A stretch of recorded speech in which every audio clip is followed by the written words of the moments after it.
Christmas week is a great reminder that God seems to delight in revealing himself to ordinary and overlooked people, despite those who feel most deserving of his message. Luke 2 does a beautiful job of describing this. God could have appeared to scholars and kings and announced the earthly birth of heaven's king.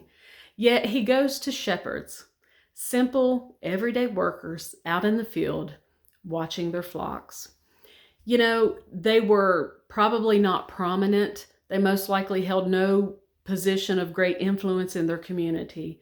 Yet God chose them to be the very first ones to hear the good news of Jesus' birth.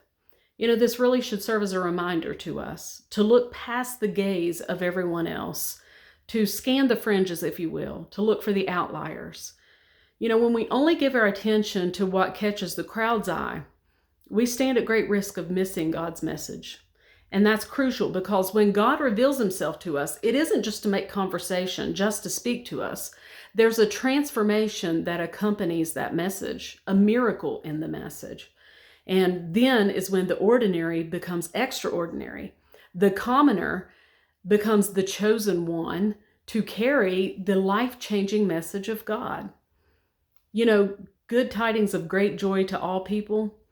I think it's a very good chance that that still originates in everyday hearts willing to listen to God.